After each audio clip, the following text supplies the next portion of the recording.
이게 진짜로 국가 전략적인 고려에 의해서 해야 되지, 네가 지금 니네 집안 돈 벌어준다고 해서 설마니 이런 중요한 문제를 그냥 사우디한테 냅다 선물로 주려는 건 아니지 라는 게 이 기사는 지금 뉴욕타임스 기사예요.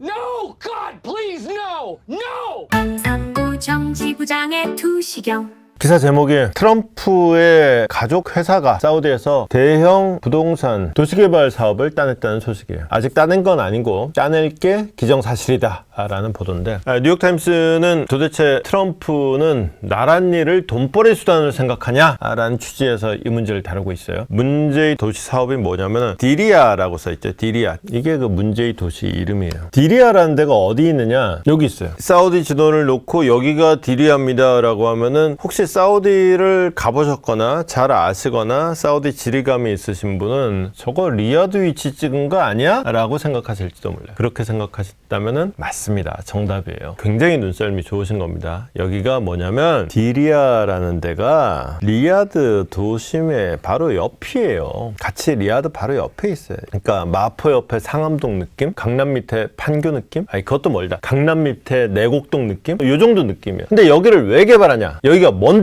여기가 디리아예요. 느낌이 어때요? 딱 첫 느낌이 어떤 느낌이에요? 약간 좀 성체 같은 느낌 좀 들지 않나요? 이게 요새예요, 요새. 이게 이름이 디리아 포트리스예요. 디리아 요새예요. 이게 원래 군사기지예요. 그리고 더 중요한 거, 과거 사우디 왕가의 중심지였어요. 사우디 왕가의 발상지였어요. 여기서 이제 사우디 역사 얘기를 좀 해야 되는데, 우리가 사우디의 수도는 리야드죠. 방금도 본 리야드. 근데 우리가 상식으로 아는 사우디의 도시는 보통 이제 메카, 메디나 이런 거를 많이 들어봤잖아요. 이 양반이 이제 제가 한참 잘할 때는 모하메트라고 불렀고요. 요즘에 무함마드라고 하죠. 이슬람교의 창시자. 이 양반이 원래 메카에서 포교를 시작했다가 실패하고 메디나로 도망가가지고 거기서 이슬람 공동체를 만들어가지고 이제 완전 대박난 케이스잖아요. 이게 이 동네는 원래 그 홍해를 중심으로 장사를 하던데요. 여기 이집트잖아요. 이집트 여기 있지. 여기는 수단이고요. 요 내려가면은 요 아래쪽에 지도에는 안 나오는데 에티오피아 있습니다. 그러니까 정말 고대사에서 나름 잘 나갔던 나라들이 여기 다 있는 거예요. 교육하면서 옛날부터 이제 돈 장사에 굉장히 익숙하고 재주도 많았던 사람들이에요. 거기다가 이제 이게 뭡니까? 이제 카바라고 해서 이제 그 성스러운 돌이죠. 그러니까 이제 이슬람 순례객들까지 오니까 돈이 더 많아졌겠죠. 그런데 이게 사실은 이게 종교적으로만 중심지고 정치적으로는 변방이었어요. 우리가 생각하는 이슬람 제국을 한번 떠올려 보면요, 현재의 사우디 땅이 중심이었던 이슬람 제국이 없어요. 현재의 어떤 시리아? 잠깐 있었고, 그 다음에 주로 튀르키예 이런 데들이 좀 중심지였고, 지금 현재의 사우디가 중심지였던 적은 없단 말이에요. 그러니까 종교의 중심이긴 했으나, 그리고 경제의 중심이기도 했으나 권력의 중심은 아니었다. 권력이 없는 돈은 권력자의 돈이 되기 쉽죠. 남의 돈이 되기 쉽습니다. 그러니까 마지막 이슬람 제국이었던 그 오스만 제국, 이게 이제 터키죠. 튀르키예. 그러니까 오스만 제국 시절에도 사실상 거기에 좀 지배를 받고 좀 길을 못 피는 그런 상태였어요. 게다가 이제 돈이랑 가까운 종교는 딱 필연적으로 보이는 현상이 있어요. 뭐냐면은 세속화예요. 요거는 이제 수피 댄스라고 하는 건데, 그러니까 원래 수피즘이라 그러면 이슬람 분파 중에서도 좀 뭔가 좀 내면의 영성을 강조하고, 이 댄스는 뭐냐면은 막 돌아요. 이렇게 치마 같은 거 자락 날리면서 막 돌아요. 돌면서 이제 막 어지러움 속에서 이제 그 신과 만나는 경험을 한다는 건데, 내면의 정화, 마음의 평화 이런 걸 강조하는 이제 수피금 교파예요. 그 파울로 코엘료 보면은 이제 그 수피즘 얘기가 또 나와요. 이 코엘료가 수피즘에 대해서 굉장히 좋게 써놓은 부분들이 많아요. 근데 이게 좋게 말해서 좋은 말로 영성을 강조하는 거지, 쉽게 얘기하면 뭐예요? 내 마음의 평화만 얻을 수 있으면은 나머지는 다 좋은 거예요. 그러니까 일상과 병행할 수가 좋아요. 병행하기가 좋은 거예요. 그리고 한참 돈 벌고 열심히 살다가 나쁜 짓도, 돈 버는 과정에서 나쁜 짓도 많이 하겠죠. 그러고 나서 내면의 평화, 기도합시다. 그런 게 어딨냐라고 반발해가지고 나온 게 와하비즘이라는 게 나와요. 그런 거 없고 좀 더 코란 자체에 충실하자. 이게 서양의 그 종교개혁하고 어떻게 보면 똑같아요. 그래서 와하비즘 뭐냐면은, 실컷 딴짓 하다가 믿습니다 한번 하면 끝이야? 세상에 그렇게 쉬운 게 어딨어. 살면서 계속 종교 교율을 지켜야지. 그리고 도덕적으로 엄격하게 살아야지. 궁극적으로는 이 세상 자체에서 이슬람 율법을 실천을 해야지. 사우디는 지금도 엄격한 종교 경찰이 있습니다. 그래서 이제 여성들의 권리라는 게 굉장히 제한이 많이 돼 있죠. 이게 그 영향이에요. 9.11 테러를 일으킨 사람이 누구예요? 빈 라덴이죠. 빈 라덴의 국적이 아프가니스탄 아니죠. 빈 라덴은 사우디아라비아 사람이에요. 그러니까 빈 라덴 같은 사람이 사우디에서 나온 게 우연이 아니에요. 이 종교가 사실은 극단주의로 흐르기 굉장히 쉬운 거예요. 그래서 사실은 와하비즘이 지금 굉장히 세속화된 정권이 갖고 있지만 그 세속화된 정권이 나름 굉장히 종교적인 집단이기도 한 굉장히 아이러니인 거죠. 이런 극단적인 종교 이념은 보통 이제 돈하고는 약간 거리가 좀 있어야 돼요. 돈하고 가까운 데서는 이런 극단적인 종교 이념 또는 이제 신의 나라를 지상에 세우겠다 이런 얘기 잘 안 해요. 그러니까 세상하고 좀 약간 동떨어져 있어야지 이렇게 구름 잡는 얘기가 통하는 거죠. 왜냐면 여기 세상의 한가운데는 여기였어요. 막 먹고 살기 바쁜 동네, 여기서 막 장사하기 바쁜 동네, 여기서 떨어져 갖고 여기 사막 한가운데 심지어 고원지대예요. 여기에서 이제 이 와하비즘이라는 사뭇 극단적인 이제 이념이 탄생을 한 거예요. 근데 그 극단적인 이념이 먹을 것도 없이 이 돈도 없는 사람들이 어떻게 지금 사우디를 다 먹고 있느냐. 극단적인 이념이 그야말로 파워를 만나면 됩니다. 여기서 이 파워는 돈의 힘이 아니라 군사력. 그러니까 여기가 디리아라 그랬잖아요. 디리아를 중심으로 군사력을 갖고 있던 사람들이 누구냐? 그게 바로 현재의 사우디 왕가예요. 사우드 가문하고 이 와하비즘하고 딱 힘을 합쳐요. 이게 1700년대예요. 그러면서 힘과 이념이 만나면서 사우디의 주류가 서서히 바뀌기 시작하는 거예요. 물론 1700년대 이게 딱 생기자마자 바로 얘들을 뒤집어 엎은 건 아니에요. 1차 대전 때까지만 해도 여기 아라비아 로렌스가 1차 대전의 배경이란 말이에요. 여기서 이제 오스만 제국을 아라비아 사람들하고, 아라비아가 지금의 사우디예요. 아라비아 사람들하고 같이 물리치는, 그때 물리치는 적이 오스만 제국, 튀르키예요. 그때 이제 로렌스하고 같이 싸운 아라비아의 족장, 왕가죠, 왕가. 이 사람들이 하심이에요. 이 사람들이 어디냐? 메디나나 메카에서 세속화된 종교를 갖고 있던 사람들이에요. 이때까지만 해도 아라비아의 로렌스가 상대할 만큼의 힘을, 그리고 오스만 제국을 영국과 함께 물리칠 만큼의 힘을 갖고 있었던 거예요. 사우드 왕가는 이 싸움에 안 끼어들어요. 그러고 있다가 1차 대전이 끝난 다음에 얘들은 싸우고 나서 힘이 빠진 상태에서 그냥 고원에서 기른 군사력으로 작사를 내버려요. 쫓아내요. 그러고 얘들은 쫓겨나서 어디로 가느냐? 그렇게 쫓겨난 데가 요르단이고 이라크예요. 이라크는 나중에 이제 쿠데타 일어나가지고 왕정이 붕괴했는데, 요르단은 지금도 계속 이 왕실이 현재 요르단 왕실까지 지금 이어지고 있는. 근데 영국은 얘들하고 친했잖아요. 그러니까 이제 사우디 왕가는 우리는 다른 어떤 후원자를 찾아야겠다. 그럴 때 등장한 게 바로 미국이에요. 미국은 어느 날 갑자기 사우디가 좋아서 나왔느냐? 이건 뭐냐? 이 사우디 지도입니다. 아까 지금 다시 보자면은 메카, 메디나가 이쪽 동네에 있는 거고, 리야드는 여기 있습니다. 여기서 이제 푸르딩딩한 동네가 뭐냐? 여기 전박이들을 먹고 푸르딩딩한 동네들은 뭐냐? 이게 사우디의 유전지대예요. 전통적으로 얘들이 내가 좀 배운 놈이고, 내가 좀 문명인이고, 내가 돈 좀 있고 헛바람 들어가는 애들이었는데, 유전이 이제 1938년도에 빵빵 터집니다. 1938년. 근데 문명인임내 하던 이 동네가 아니라 이 동네에서 빵빵 터진 거예요. 사막 고원지대를 잡고 있던 얘들이 이걸 다 먹은 거예요. 얘들이 이제 완전히 개털된 거죠. 뭐. 이제 하청기업 돼야지. 뭐. 그래서 얘들은 이 보면은 송유관 따라서, 왜냐면은 여기서 이제 페르시아만으로 가려 그러면은 이란 앞바다를 통과해야 되잖아. 그러니까 유럽으로 보내려 그러면은 여기서 수에즈 운하로 통과해 버리면 바로 직방 보내버리니까 요쪽이 이제 기지를 이쪽으로 보내는 송유관을 이 안에 만든 거죠. 그 이제 수출 항구로서 기능을 하게 되는 거예요. 1938년에 사우디에서 석유를 발견한 회사가 미국 회사고, 그러면서 미국이 사우디하고 합작해서 지금까지도 있는 아람코라는 회사가 되게 아랍에서 보면 기분이 좋은 게, 이전에 뭐 이라크도 그렇고 이란도 그렇고 다 이제 주로 영국이 차지해가지고는 영국 프랑스 나눠 먹고는 그러면 석유회사를 만드는데 보통 예컨대 영국과 이라크가 만든 석유회사 그러면 02 석유회사 뭐 이런 식이에요. 영국이 앞에 들어가요. 근데 아람코는 아라비아 아메리카예요. 아라비아 아메리카. 아라비아를 앞에 세워준 거예요. 미국이 여기서부터 머리 잘 쓴 거죠. 정 주고 마음 주고 그러면서 이제 실속을 챙기는. 심지어 이제 처음에는 이제 지분이 50대 50인가 그랬는데 나중에 이제 페트로달러가 되면서 지분 다 넘겨줘요. 지금은 이름만 아람코지 미국 지분이 없거나 거의 없는 걸로 알고 있는데 이게 이제 1938년 일이고 그러다가 이제 1945년도에 결정적인 일이 발생합니다. 사진을 키우면은 이 양반 누군지 알아보실지 모르겠어요.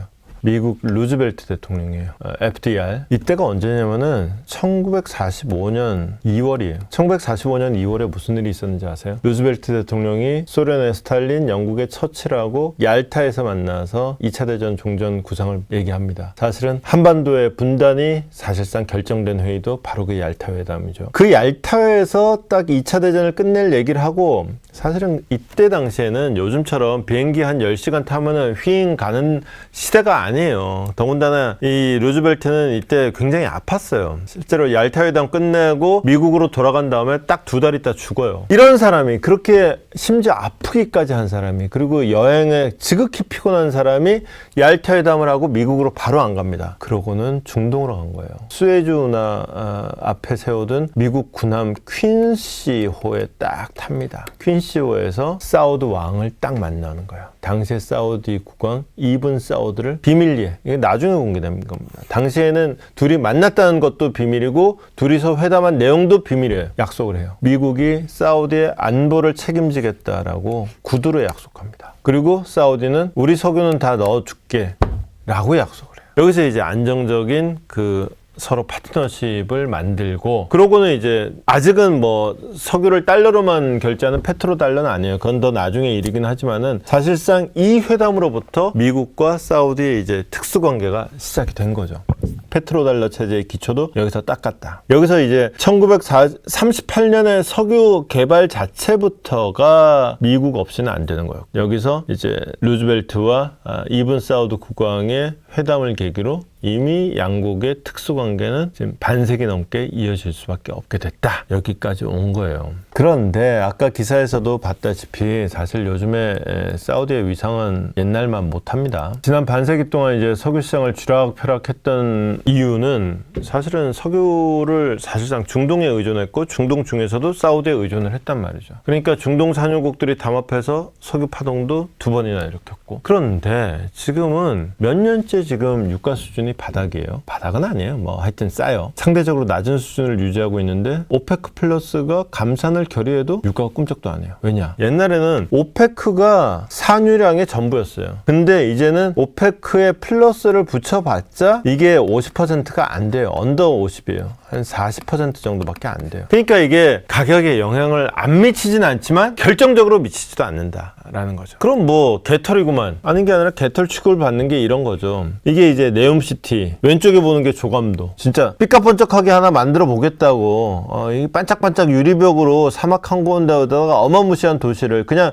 이게 벽만 세우는 게 아니라 이 안에 어마무시한 도시를 이렇게 만들겠다고 정말 이게 가능할까 싶은 계획을 야심차게 세워놨는데 그러고 지금 몇 년이 지났어요. 지금 뭐 하고 있게? 아직도 이러고 있다. 야, 안 된다. 그리고 이거 뭐 해봤자 이거 계속 뭐 내년이면 된다던 일이 100년 후에 된다 그러고 있으니 이게 사실상 엎어진 거 아니냐라는 얘기가 나오는 거고 그러다 보니까 사우디가 이빨 빠진 호랑이 된 거 아니냐 이런 얘기도 나오는 거예요. 그런데 그런 생각을 섣불리 하다가 진짜 큰 코 다친 사람이 있어요. 누구였을까요?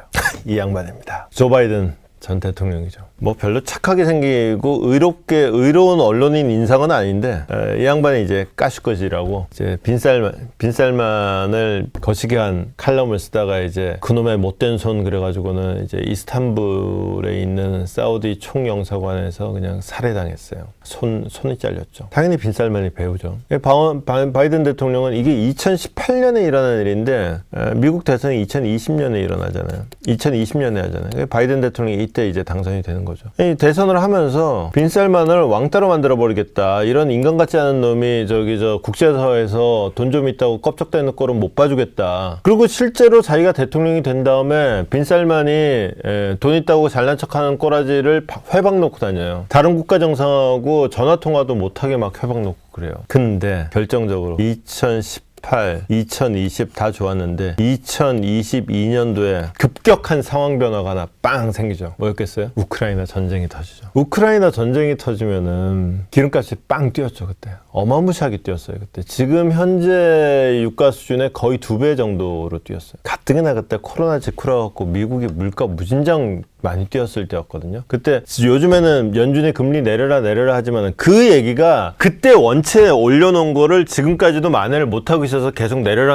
하는 거예요. 그때 이제 인플레이션 잡느라고 어마무시하게 금리를 올렸으니까. 그러니까 이제 가뜩이나 물가 높아 죽겠는데 기름값까지도 2배로 뛰니까 바이든은 이제 똥줄이 탔죠. 그래서 이제 미국이 어떻게 사우디에 부랴부랴 증산을 요청을 합니다. 근데 사우디는 어떻게 하느냐? 까는 소리 하고 있네. 그러고는 러시아랑 손잡고 증산을 해달라고 했는데 오히려 감산을 합니다. 이때 장사나 더 하지 뭐. 물량 줄여가지고 가격을 더 올려버리지 뭐. 바이든이 부랴부랴 이제 빈살만한테 쫓아가가지고는 바짓가랭이 잡고 늘어지는 신세가 됐어요. 그래도 마지막 자존심은 있어가지고 차마 살인자라고 비난했던 왕따라고 비난했던 사람, 왕따 만들겠다고 했던 사람이랑 악수하는 꼴은 못하겠다고 주먹 인사를 해요. 물론 이때 이제 아직 코로나 후유증이 좀 있을 때긴 했습니다만 완전히 스타일 꾸인 거죠. 근데 이렇게까지 미국 대통령이 버선발로 와가지고는 조아리고 있는데 빈살만은 그래도 증산 안 해줍니다. 대신에 증산은 택도 없는 얘기고 너 그렇게 싫어하는 이란이랑 나 국교 정상화했어. 어떻게 했냐고? 우리 원래 이란이랑 별로 안 친한데 네가 되게 싫어하는 중국이 중간에 다리 놔줬어. 바이든은 이제 열이 부글부글 하는 상태가 된 거죠. 망신이죠, 망신. 그야말로 바이든이 대통령에 재임하는 동안에 물론 뭐 졸다가 망신당하고 이런 사례가 굉장히 많긴 했지만은 정말로 진지하게 대통령으로서 망신당한 사례 중에 거의 가장 최고봉의 순간 중에 아니었을까. 바로 이 순간이었을 거예요. 사실 산유국 1위는 미국이에요.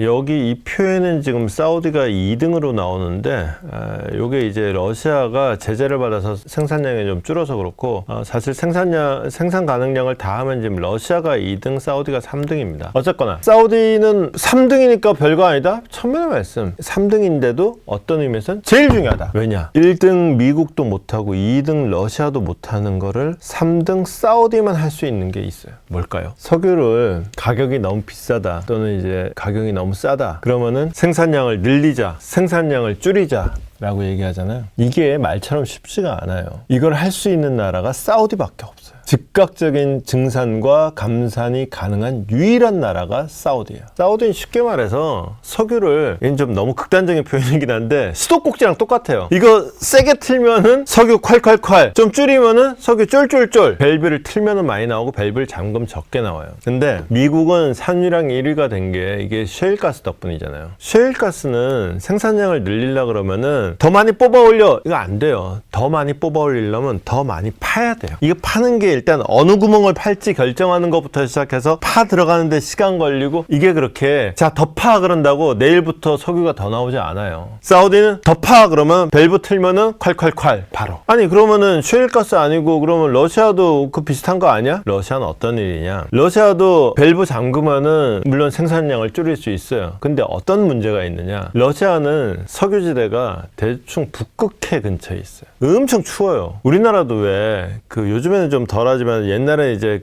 수도관 동파 방지를 위해서 물을 조금씩 틀어놔 주세요, 이런 안내문 많이 붙잖아요. 이게 잠궈버리면은 그 안에서 얼어버려요. 요거를 세게 수압 유지해가지고 쫙쫙 뽑아 올리고 있어야지 이게 기름이 나오지. 요거를 좀 감산 좀 하겠다고 요거 좀에 잠근다? 그 안에서 얼어버려요. 유전 망가뜨려요. 러시아도 못해요. 할 수 있는 나라는 딱 하나, 사우디밖에 없어요.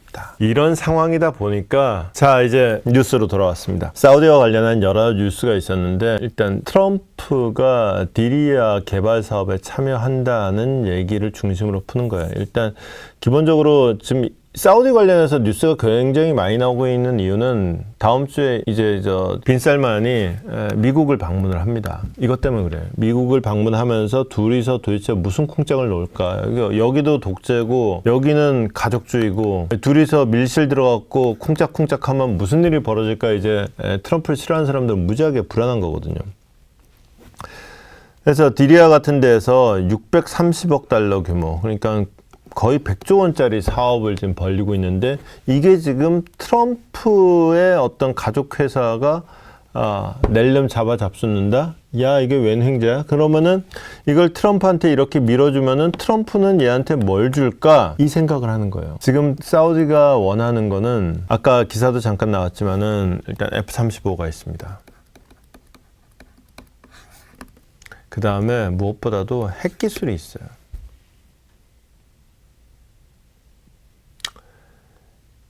어마무시한 건데, 야, 이게 진짜로 국가 전략적인 고려에 의해서 해야 되지. 네가 지금 니네 집안 돈 벌어준다고 해서 설마니 이런 중요한 문제를 그냥 사우디한테 냅다 선물로 주려는 건 아니지라는 게 이 기사는 지금 뉴욕타임스 기사예요. 뉴욕타임스 기사인데 종합적으로 검토를 해봤을 때 그러니까 여러분들한테 마지막으로 지금 여기까지 이제 사우디에 대해서 쭉 얘기를 했어요. 사우디란 나라가 미국하고 시작부터 거의 운명 공동체처럼 미국이 없으면 사우디란 나라는 거의 유지가 안 될 정도로 유지가 안 될 나라였어요. 운명 공동체처럼 온 나라가. 근데 그렇다고 해서 이제 빈 살만이라는 원래 왕위 계승 서열에도 못 들던 사람이 어느 날 벼락 출세해가지고 자기 페이스로 나라를 만들어 가려고 그러다가 이제 오바 떨어가지고는 이제 사람 죽이고 그것 때문에 비난받다가 이제 사람 죽인 걸 가지고 이제 나라 간의 관계를 악화시키는 바이든 대통령의 외교냐 아니면은 도덕성 같은 건 잘 모르겠고 제가 원하는 건 뭐야? 제가 원하는 거 해주는데 그래서 양국 간의 사이도 좋아지고 그 과정에서 나도 돈도 좀 벌고 그게 뭐 나빠? 이게 이제 트럼프 마음. 도덕을 따지다가 관계를 망가뜨리는 게 바보 같은 행동이지. 그 다음에 님도 보고 똥도 따겠다는 심보가 부도덕한 건지 둘 다 마찬가지죠. 둘 다 바보 같은 짓 맞고 부도덕한 짓 맞는데 그러면은 이제 내 나라는 아니지만은 미국이란 나라의 입장에서는 뭐가 더 나을 것인가? 나중에 혹시 이거 보시는 분 중에 미국 사람 있으면 좀 대답 좀 한번 듣고 싶네요. 오늘도 밝혀본다 두시경 너머의 진실 복잡한 세상 단 하나의 눈 기자의 시선이